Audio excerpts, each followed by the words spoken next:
afternoon and good evening, ladies and gentlemen. Welcome back. As always, I am your host, Multar, and we are going to get into this. I'm going to change this start screen because I was having a conversation with my man. I think it's this one. Should be that one. And do that. With my man, Alpha Whiskey, and we ran into some problems. What's new with SATAL? This doesn't have anything to do with me, though. It's with DCS. So evidently there was a change with how Eagle Dynamics handles old versions of DCS. So if you don't know, we run on open beta. Open beta is updated a lot. Well, recently, ED changed their stored retention policy for old versions of DCS. In the past, you were able to go back and get these versions, I don't know, long ways back, right? They were always there. Well, now, they're never there. They only go back one version.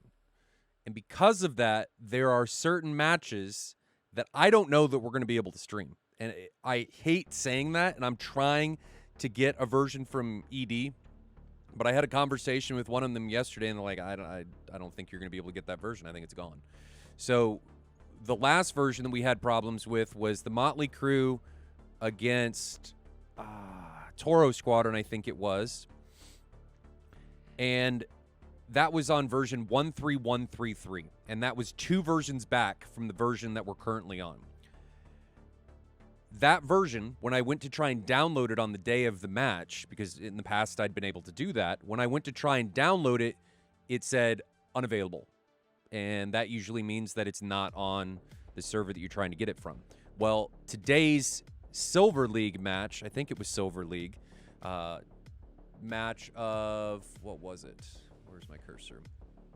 Of Oceanic Combat Group against Oceanic Combat Group against CETAV, I think has the same problem. So I am trying to get this older version. And this is all on me, right? This is something that I did not anticipate happening because it's always worked in the past. So we're trying to get these older versions. We are trying to be able to make this work. But your match, if you are one of these teams, and we're probably going to run into more as we finish out the first group of matches, is just going to have to be streamed later, if I can get these versions. So what Alpha Whiskey and I are going to have to do from now on is we're going to have to store versions of DCS on our own machines in order to create local repositories of versions of DCS in order to be able to replay these tracks. So we didn't know this until now. So anything that was flown on 13133, which is late December or September and back,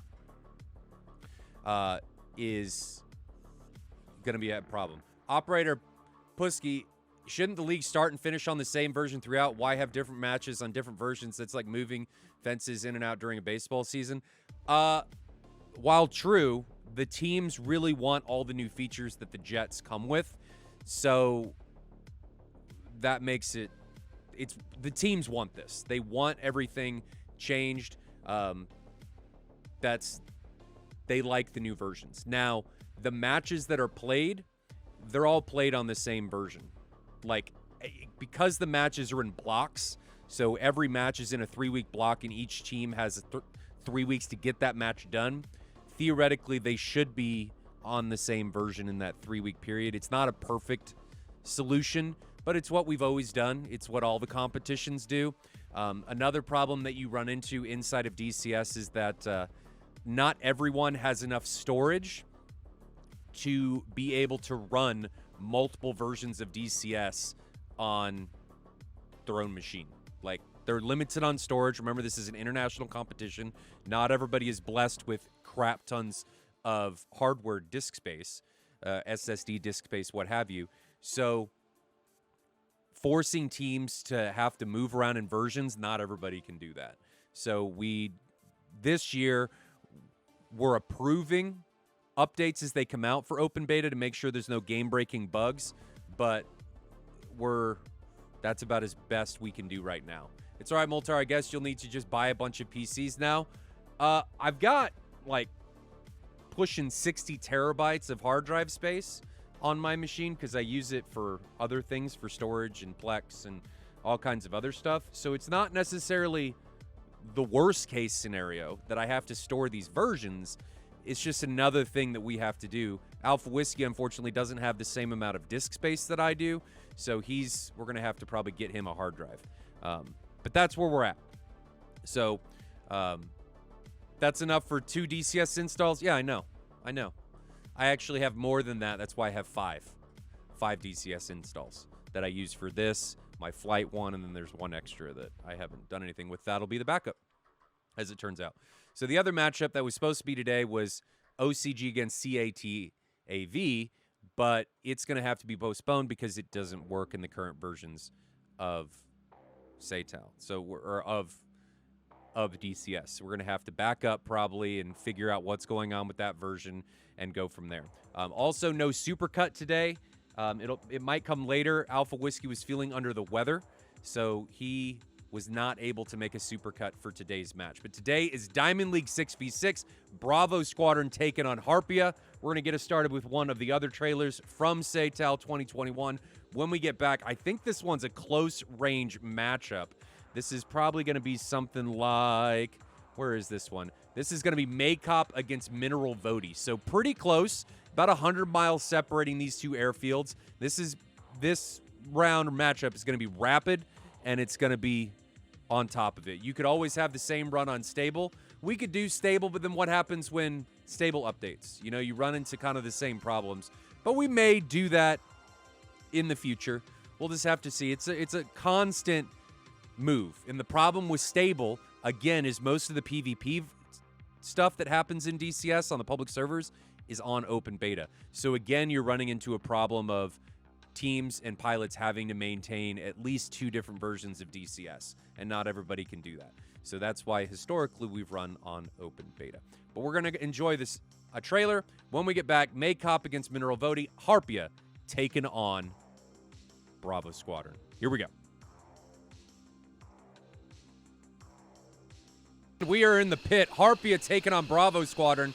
Currently looking at Bravo Squadron's Bobcat, and there is the updated overlay for you guys all to take a look at. We did make it smaller. I know we were having problems on Sunday with the overlay, and especially in the later parts of the matches with things not working, but here it is.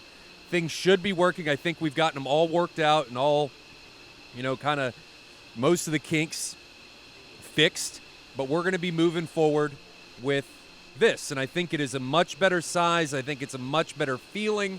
I think it's just going to work out really, really well for DCS and SATAL in a whole. So let's talk about who is flying in today's matchup. That is not the right one we want. Why are none of these working? Why are you no worky? Well, that's because we're on the wrong overlay. There we go. So that is not the right one. There we go. So teams that are flying today are Harpia taking on Mazzucato, Derby, Chuck, Trigger, Wolf, and Garrick. So we've got 3 18s, 2 16s, and a 14 coming for Harpia. Meanwhile, Bravo Squadron, 2 18s and 4 16s, Predator, Bobcat, Strangers, Miha Pronin, Kit, and Marcus. So SA advantage slight coming for Bravo Squadron, not taking the F-14, but Harpia with that F-14 is going to have some much longer legs to be able to engage Bravo Squadron with those Phoenix. So looking forward to that, to see how the Tomcat plays into this role. These guys look to be taken off. Let's take a look and see what their liveries look like. This is Derby in the F-16 departing. Where does it look like he is departing? Looks like he's at Mineral Voti, would be my guess. And then Bravo Squadron's Bobcat in their liveries. I like that both of these liveries are simple, understated, with awesome highlights. I really like Bravo Squadron's. Looks like a generic, not a generic, but a typical real-life livery. I like the white and gray and I like the emblem on the back. Harpia's is a little more in your face. I've always loved the Harpia, the Harpy Eagle on the back. It just looks really, really good. The Harpia's livery just looks awesome. And actually, I never noticed this, but they've got the competitions that they've flown in on the side of their aircraft. I really like that. That's cool. I like the little details that teams are now starting to add to this stuff. Is that, or is that team emblems? I can't tell. I can't tell what those are. But one looks like Folds of Honor, and the other one, I can't tell what that one is. But I like these little details that are going into these. I like the shoulder patches, the helmets. I mean, they look great. This stuff looks awesome. Flapping Diesel, thank you for the sub. Speed Demon, thank you for the sub. Much appreciated. I think I saw some bits coming from somebody. Maybe I missed those. But let's take a look and see how this match is going to unfold, what the battle space looks like for everyone. Again, it is Maycop against Mineral Vody. Here is Bullseye right here in the middle. It is a 6v6 because this is Diamond League 6v6. So Bravo's going to have 6. Harpia is going to have 6. It's going to get really messy. It's going to be really difficult for me to keep track of everything because I usually lose my mind when so much stuff enters the field at one time. But we're going to try and keep track of everything that's going on. So these guys are going. They're taking off, getting ready to come in. I did add the overlay onto this one. I know there's a lot on the screen, but there's a lot of crap that happens in these matches at the same time. So I know it maybe looks like somebody threw up on these screens sometimes, but man, there's a lot of stuff that goes on here. There's a lot of stuff that goes on in all of these. So are there any emblems on Bravo Squadron? They've got the emblem on their, I think on their pilot. They've got some shoulder emblems. Do they have a livery on their helmet? I can't tell. But I really like both of these liveries. Both of them look phenomenal. I really like both of them. Huge shout out to both of the guys, whoever made these liveries. Awesome job.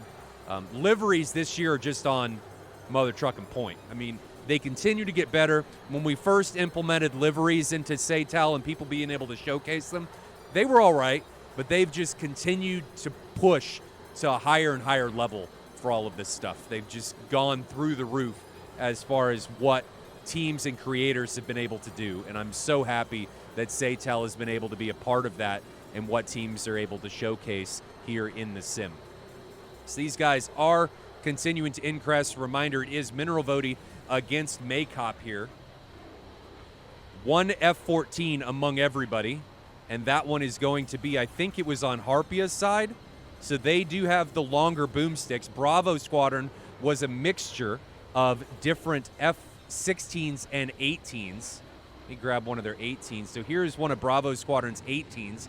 Here is Marcus, and he is taking all of the missiles. 10 AMRAAMs. He's got 2 on the fuselage, 2 dual racks on each one of the wings, but taking all the AMRAAMs coming into this fight. So a little bit draggy.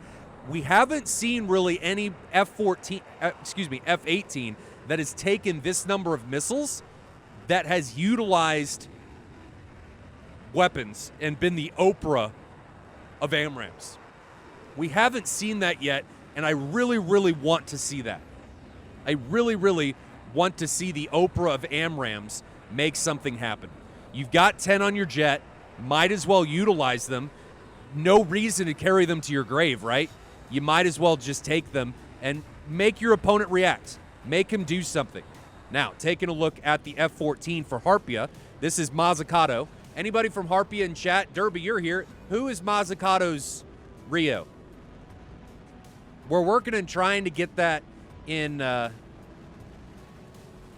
overlay. Something that I would suggest from you guys, and this was an idea from Bear, something that I would suggest going forward is if you are in an F-14 and you have a Rio, have the pilot rename his multiplayer name to both the pilot and the Rio's name. If he does that, it will show up in the overlay and we can give the Rio credit. So if you got a real-life Rio, rename your multiplayer name before you load into the server, both your pilot's name and the Rio's name, so that we can give the Rio credit, because there's a lot of convoluted ways that we can make this happen, but that is the simplest solution, in all honesty. So, yeah, Harpia Mazzucato Camper would be perfect. I mean, maybe leave out the heart, because I don't know what the overlay would do if it saw the heart, but, yeah, that would be the way to go. Again, shout-outs to Akagi, Bear, and Sean for making this overlay possible. It's just amazing the amount of insight we're able to get here while these guys are going into the fight. I mean, fuel states, all of that is just huge. It is just huge. And I think I'm actually going to bring it up on this screen, because I think that may be pertinent. So let me do that. So we're going to copy this one, and we're going to bring it up here, and we will paste it, and then we will move it like so. So we can still see the overlay data here, and I don't think it's too overwhelming. I mean, I think we can still see enough, because we're usually centered in here about what's going on, but the ability to see weapon states and all of that, I think is going to be pertinent. I mean, unless you guys think this is too much. Is this too much stuff going on one screen with TAC view being this big? Let me know. Derby in the F-16 is going to be coming in here, leading the way. He is still on centerline fuel, but he is very aggressive. Look how aggressive Harpia is in this scenario. Chuck being very aggressive, and his 16 coming in against Bravo's Kit, just balls to the wall, trying to make something happen. Derby now breaking away. I just saw a missile come off from Marcus. Here is Marcus in the F-18. He did launch an AMRAM. Doesn't look like it's tracking, though, looking at TAC view in the upper left. I think he launched that off gimbal, and Derby, right when he launched that missile, broke away. So the missile doesn't look like it's tracking anyone at this point. So Derby made the smart decision of the missile turning away. It's nice being a little transparent. Yeah, we did that. Somebody made the suggestion in SATAL feedback, and if you guys have any feedback going forward about the overlay or anything else, please do not hesitate to let us know. Kit now with the 120 coming for him. That one was launched by Garrick, and he is diving away with all of the AMRAMs, so he's going to be a drag bus as he tries to get away from that one. I just saw another AMRAM come off from Marcus, and that one's going, can we see it? Yeah, it's out there at 4.2 miles. That one actually may be from strangers, but those missiles are headed off towards Trigger, and here's Trigger as he defends down low. So Trigger dragging an AMRAM 2 miles behind him. Notice that Harpia, they're not AMRAM buses. They only took 6. They are not taking 10 like Bravo Squadron did. So the F-18s for Harpia are going to have a bit more energy retention and a higher energy state as the match continues to unfold, unless Bravo Squadron is able to utilize their weapons to great extent early, take lots of shots, and jettison the racks as they no longer need them. Derby, again, coming in here, trying to make something happen. And something I do want to point out is Mazzucato in the F-14 has not launched a Phoenix yet. He's still got all 6 left on his jet, being very patient. I like that. He's waiting for a high PK shot, not launching them haphazardly. He's trying to pick and choose his targets. He came in here, didn't see anything that he liked, and is now breaking away. We're coming back now to Marcus in the F-18, and he's flying with his wingman of strangers as they press against Harpia. Bravo Squadron is now taking up the aggression that Harpia showed in the beginnings of this match. Now we've got Bobcat and Predator up to the north. Bobcat now launching a 120 onto Guerick, Wolf, and Chuck. Not sure who those are going to be on or who they are tracking, but I think they're all going to be trashed. Kit now pressing onto the 3-ship of Wolf, Garrick, and Chuck. So Kit is going to be somewhere in the middle, and we will pick up with him another 120 off from him. So that's the 3rd one off of his jet, 4th one now off from his jet onto Chuck. Chuck head on with Kit in this situation. Kit is going to be up here. Chuck just launched a 120. They are exchanging missiles now, and the missile that was going on to Kit ran into the ground. So Garrick now recommitting. Here is Garrick on the recommit. He's got a missile coming for him, so breaks off of that recommit and decides to turn back cold once more. So Marcus now down south. He's got a decent shot on him with the 120. Is he going to be able to get away from that one? Here's that 120 as it comes in on him. Is it tracking any longer? No, it went into the ground. So he gets away from that one. Now going back up to Kit. Kit exchanging missiles with Wolf, and these are getting closer. The missile shots are getting closer, and the defensive maneuvering is getting more aggressive. So both good shots from Wolf and Kit, both great defensive maneuvering by both these guys. Now Kit needs to be aware that he's actually defending into Garrick, and Garrick has launched a 120 head-on with Kit. So missile coming down on a Kit. He needs to get into the notch. Both these guys are defending 120s from each other, and Kit, I don't think, is going to get away. Where's the missile? There, it passed him. So he is able to defend, notched again. Missile from Garrick, and I'm going to put padlocks on both these guys so we can see, and both of them are again exchanging munitions, and we may end up seeing a trade here as missiles impact Kit's aircraft. Does Garrick get away? Yes, Garrick able to notch. So aggression coming from both these pilots. Kit gets hammered, and Garrick able to drive it into the floor. This is what TAC view looks like currently from a bird's eye point of view. Backing up so you guys can see what happened here. Here is that fight. Bravo's Kit and Harpia's Garrick. Both of them commit head-on, nose-to-nose launch. Now, Garrick launches two. The first missile, I don't think this really matters because the first missile connects, but he actually is able to drive this missile into the ground. Intentionally or not, I don't know.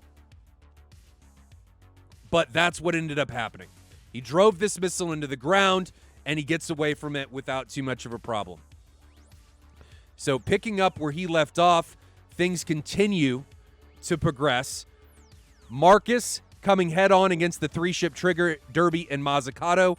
Has Mihapronin recommitted. Stranger is not recommitted. Both those guys are cold. Predator, is he hot? No. Him and Bobcat are both cold. DeMarlin, it's a little bit difficult in the beginnings of this match, in these matches, because there's so much going on.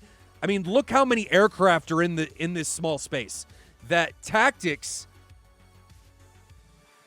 they can be a little rough at times. And I'm not saying there aren't any tactics here, but there's a lot going on. I'm not making excuses for the teams in this particular matchup, but we have seen quite a lot of tactics coming out of Diamond League in the past. So that's definitely something to consider coming in here. But let's carry on here. Marcus, I think, is the man to watch because he's the only hot contact for Bravo Squadron, and he is hot on Mazzucato. And we haven't seen anything come from the F-14 of Harpia. So that's where we're going to pick up is Marcus down here to the south.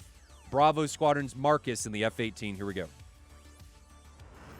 So here's that F-18 for Marcus, 12,000 feet, head-on with Mazzucato. And actually, he's already launched. There's a missile coming. Oh, we missed it. So there was actually a missile coming at Mazzucato. I didn't see it because it was hidden underneath Stranger's aircraft. So here it is. And it was a long launch Mazzucato, and Mazzucato just does nothing. No maneuvering from Mazzucato, and he gets schmammered. He's gone. Just takes it right to the face. No, doesn't care. He's like, I'm going to own this one.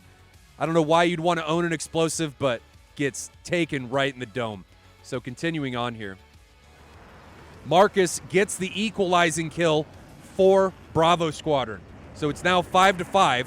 Continuing here, 120s being exchanged between Derby and Marcus here in the center of the engagement area. Here is that 120s. It comes in onto Marcus. It gets driven into the ground. Great defensive maneuver there. Marcus, as he tries to recommit. Trigger defeating this 120 as it flies underneath his aircraft. And now we're starting to move into a more defensive posture for everyone. Missile off from Bobcat, up to the north, onto Wolf and Garrick. Those both get driven into the ground. Mihapronin now trying to make something happen hot on the three-ship for Bravo Squadron, coming in onto Harpia. Here he is, 4 AMRAAMs remaining on his jet. Chuck thinking about recommitting in onto Miha Pronin. Miha Pronin now breaking off that engagement. I guess he thought, it's too many pilots, and is now coming down south. There was actually an AIM-9 from Marcus. What was that? Not sure what that was about, but from Marcus. Looked like it was coming in onto Miha Pronin, but that came off. Now we've got a 120. Oh, and then what happened there? So I don't know if that was a disconnect or what, but Miha Pronin just exploded. AIM-9? So why, I wonder, did the AIM-9... Oh, from the dead F-14? No way! That thing was in the air for that long? No way. No freaking way was that a thing. No way did that happen. Absolutely not. There's no way that happened, that thing was in the air for that long. Really? That's crazy. That thing would have been in the air forever as that missile came in and just pwned Miha Pronin right in the dome. But he goes down, and the field is starting to separate as we come up here. We got a 3v2 developing with Bobcat and Predator. That's where we're going to pick up, putting a camera on Bobcat. We're going to put one on Predator on the split screen.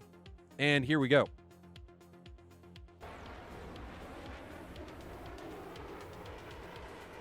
So Bobcat's got an AIM-120 coming for him behind him, and Bobcat gets taken down. He's gone.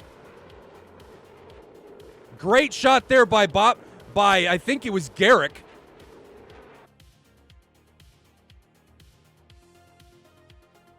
And now down to the south, we've got an incursion coming with, I think there's one on Marcus. So Marcus has it. Oh, dear. Marcus, this is not looking good. This is not looking good right now. Marcus has an AMRAAM destined for his behind, which is totally unfortunate if you're Marcus and totally beneficial if you're Harpia. So Marcus, I think, is going to be the next casualty here. He's going to go down. Here we go. Let's see how it plays out. And goodbye goes Marcus as he gets demolished by the incoming AMRAAM from Trigger. And now Trigger and Strangers are merged. So picking up there, here is that merge. Trigger and Strangers coming in. And then we've actually got Derby entering that fray. I'm trying to pick up one of these guys, but here we go. So Strangers, Trigger, and Derby down here to the south. And then up to the north, we've got an incursion with Predator and Garrick. And here's that one. So Derby just launched an AIM-120. That one looks like it's on Strangers. You can see the missile on Strangers' aircraft coming in from the top. Strangers trying to defend. Predator and Garrick are trying to make something happen. Wolf now coming in onto Predator. AMRAAM from Wolf onto Predator. I don't think he gets away from this one. He gets taken down. I think that was actually from Garrick. Going back to the last two, or one remaining for Bravo Squadron, it's Strangers. Another AMRAAM off from Derby, and I think that one's going to have enough juice to be able to run down Strangers. He's trying to get in the notch, trying, but I don't think it's going to be enough. And Strangers goes down. The last man standing for Bravo Squadron takes the AMRAAM, takes the fence post, and gets removed from combat, giving Harpia the round one win. Another match, another TK from Wolf? What?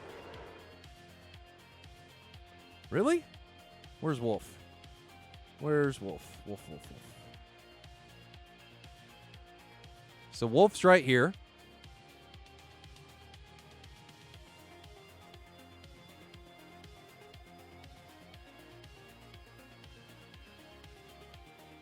Where's this TK? Does he shoot Garrick?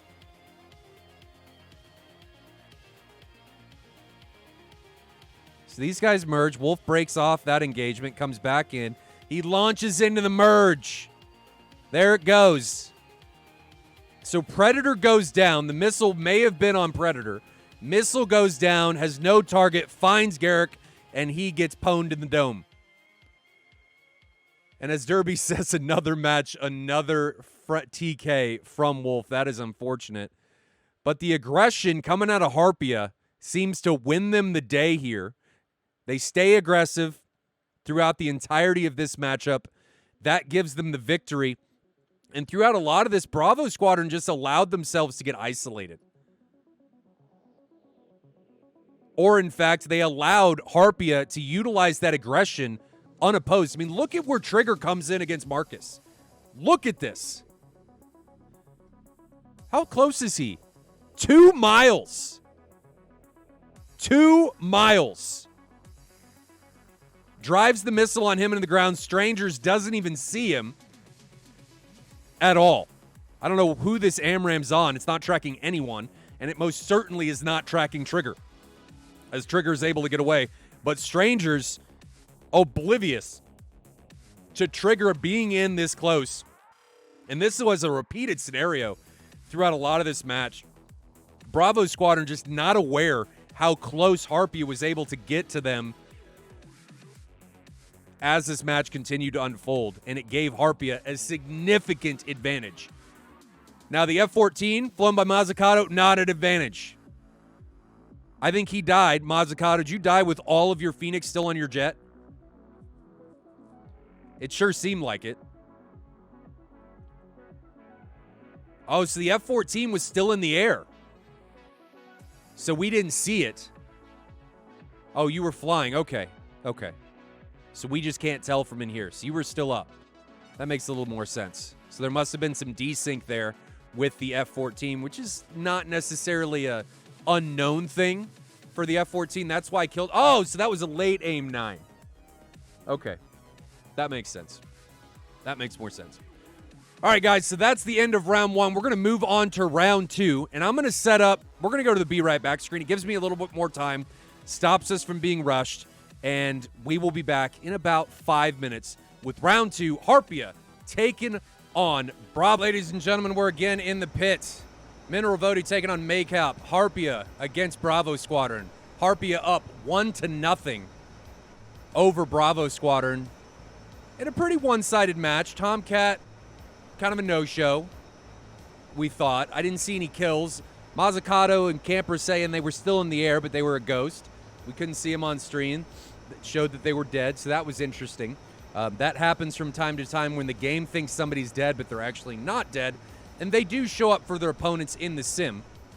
We just don't see them here, especially on TACView, because TACView thinks they're dead. They don't show up. So sometimes you get some random stuff that does occur. But Harpia now departing here in round 2. They are taking to the skies and now going back to Bravo Squadron as they finish taking off. Let's recap who is flying today. Harpia being represented by Mazzucato in the F-14, Derby, Chuck in F-16s, Trigger, Wolf, and Garrick in F-18s. I got to be honest. Yeah, but Akagi, what I mean by that is we can't see them in the sim. Like, I can't F2 to them. I can't get them. So, I can't see them. I will try and look at the overlay going forward, but it's hard to check everybody being alive or not, just having to look at the overlay. So that's who's flying for Harpia. And then for Bravo Squadron, Predator, Bobcat, Strangers, and Miha Pronin in 16s, Kit, and Marcus in 18s.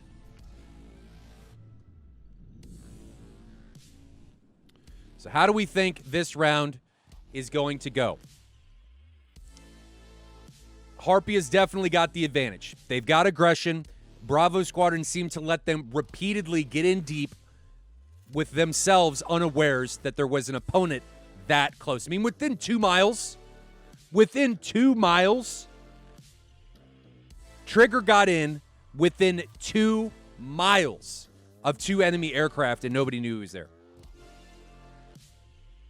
Not a clue. Not a clue at all. So Bravo Squadron's got to do something about their situational awareness coming into round 2. They seem to be lacking a view of what's going on around them. And the easiest way to fix that is going to be by providing depth to your formation, by utilizing somebody hot and somebody cold, in the trailer in that being hot, right? You always want to have, or try to have, somebody behind you hot that can look for people around you or just in front of you where you're going to be struggling to scan with your own onboard radar. That's why depth in aircraft combat formations is so important, especially when you don't have AWACS. I'm not sure if they had AWACS or not in this one. My guess would be no, given how that last one went out. Does anybody from Harpia or Bravo Squadron know if there was AWACS in this particular matchup?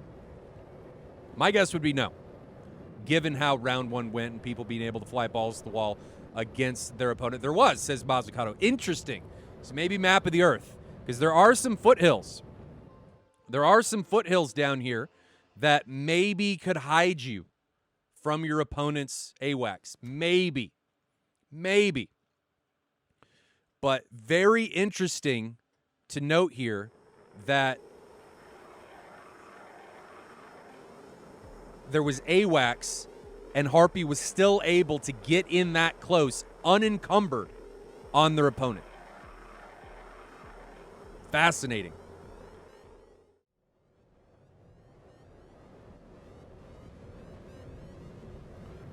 Will we see a lot of the same outcomes coming in here in round 2? I really hope Bravo Squadron's able to get their situational awareness down. Now, somebody was saying there doesn't seem to be a lot of tactics here in Diamond Squadron. And I think a big part of that is the pure chaoticness that exists inside of Diamond Squadron. With this many aircraft, this close together, it is very easy for you to get overwhelmed. With the call-outs, with the mass confusion and comms, with it being competitive and knowing if you're dead, you're dead. It's not like you're flying in PvP, like on public servers. It's very different. Your nerves are at you, you got butterflies in your stomach. You're going to forget things. You are going to forget to do things. I've seen people forget to turn on their RWR, which may have happened to Mazzucato as he took that AMRAAM right in the dome earlier in the F-14. I've seen people forget to turn on their master arm switch. I've seen people, myself included, forget to take off with weapons. Right? So there's all kinds of stuff that can go along with stress that is imparted upon oneself and their team by competitive DCS in competition in general. So don't think that these guys don't have tactics. I can guarantee you that they do. It just may not look like they do, given how chaotic things may seem on TAC view and on the overall stream itself. So also remember that we have hindsight. These guys don't, right? They are flying this for real without the ability to see everything that's going on around them like we can. So it's much more difficult to get a full-on picture in the pit of one of these jets than it is for us. I mean, for us, it's easy. Just push a button. Way, we can see everything. I mean, look at TAC view, F10 map. Everything's there. Overlay. It's all there. You guys have everything. So just something to think about. Why are they only playing American planes?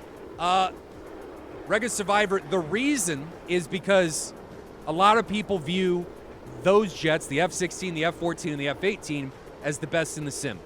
The Red 4 aircraft and aircraft from other areas are lacking in DCS.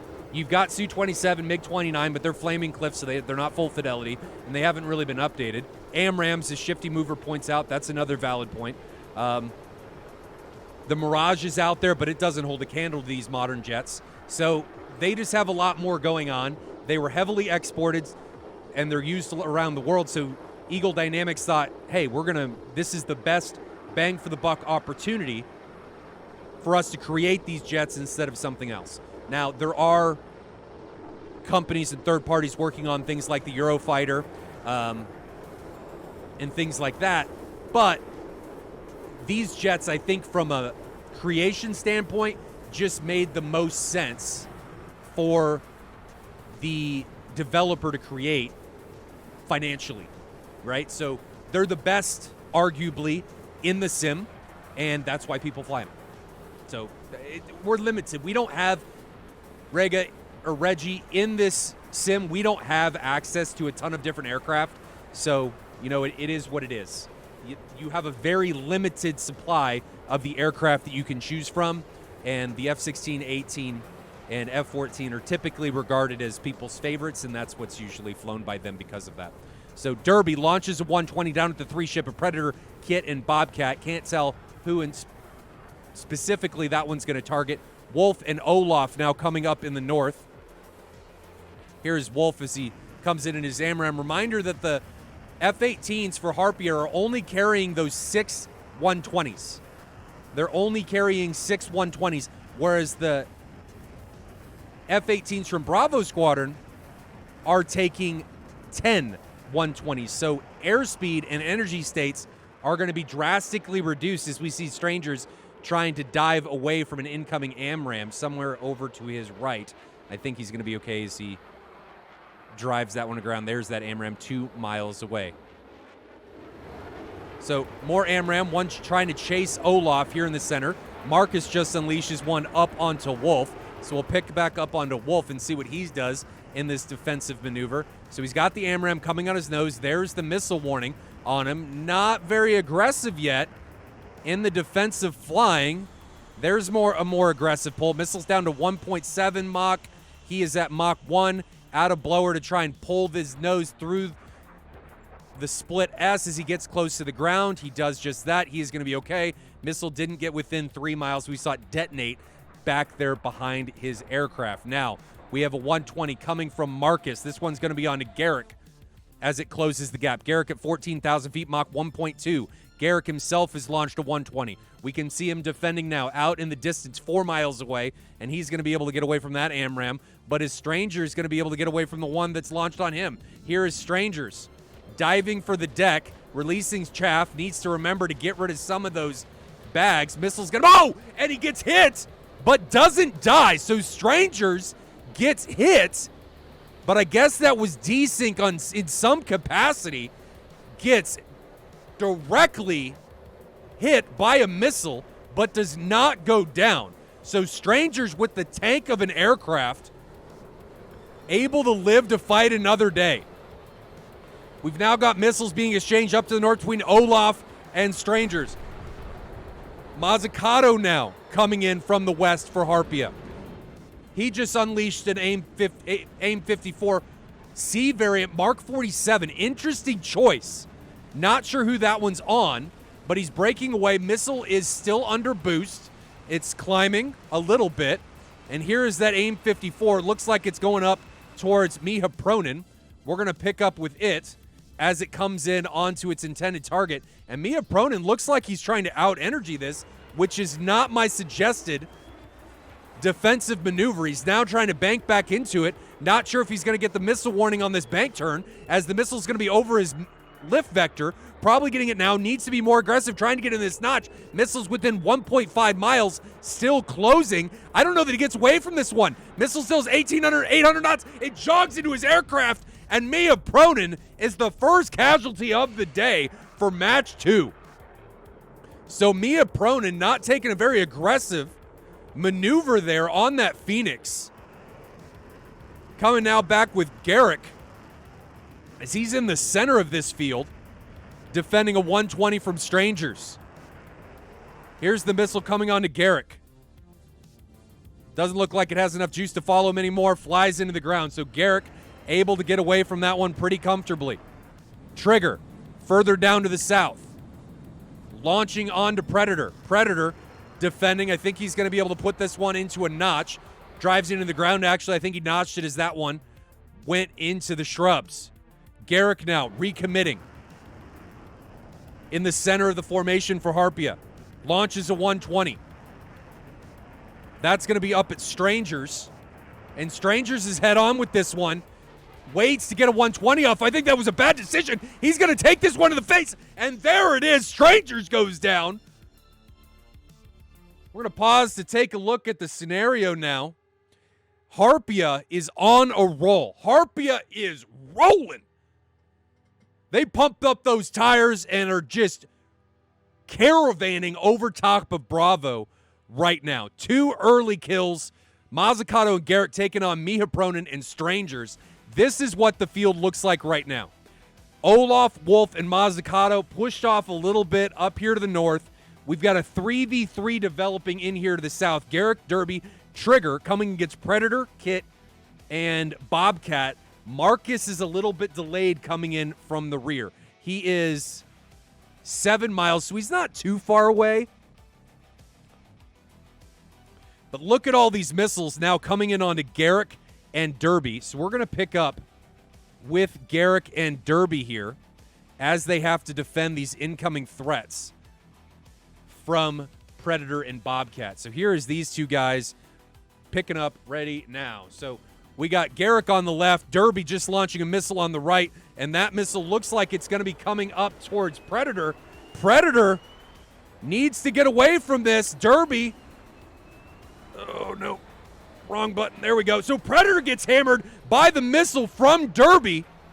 Great shot by Derby. Derby able to get away from it. He's A-okay. And now Kit picks up the mantle, trying to make something happen, trying to make something finally get on the board for Bravo Squadron. Launches a couple 120s. Those are going to be on Trigger, but he gets taken down. Didn't see by who or by what, but Kit gets demolished. Trigger now running from Bobcats here in the middle. So here's that view. Trigger running from Bobcat. And Garrick also coming in onto Bobcat. So this is where we're going to pick up. Bobcat on the left at the top, Trigger, and Garrick on the bottom. AIM 54 coming into the Bobcat. I think he's going to be able to get away from that one. Yes, he is. Garrick now launching another missile onto Bobcat. Bobcat needs to be a little more aggressive in this defending. He waits to get a missile off. And is the missile, it's coming. It's coming. It doesn't track. So he's able to live for now. He gets a missile off onto Garrick. It gets notched, but Derby trying to run down Bobcat. Actually, Marcus gets taken down by Garrick. So Garrick sends Bravo down to 1 pilot. Missile just flew by Bobcat's aircraft. I don't know how that missed him, but that came within feet of Bobcat. Bobcat now trying to recommit onto Derby. Derby launches a 120 on him. Bobcat gets a missile off. Is that 120 going to track Bobcat, or is it going to be out of energy? Bobcat now breaks away. Missile's not tracking him. Garrick, meanwhile, launches a 120. That looks to be tracking. Here is that missile as it comes in towards Bobcat. 2 miles away. Garrick continuing to close. Another missile out from Derby. Going back to that one. I don't think Bobcat gets away from that one unless he notches it. Yes, he notches it. So great defensive flying being showcased by Bobcat here. Recommits back into the face of Garrick and finally goes down. 120 from above. From Garrick down on the Bobcat's dome. Bobcat finally getting released from the lone adventure that he was trying to undertake for his team against 6 remaining Harpia aircraft. So Harpia takes that one unscathed, unblemished. But Bobcat, great defensive flying by him there, able to get away from multiple missiles launched by Derby and Garrick. As Raptor Dad says, valiant effort. And Shifty says you can run, but in the end, you can't hide from those missiles. They slowly close. And those defensive maneuvers just allowed Harpia to close the distance. Yes, Bobcat was able to evade, but at what cost? That cost was his life, and he finally went down. So going back and looking at how this played out,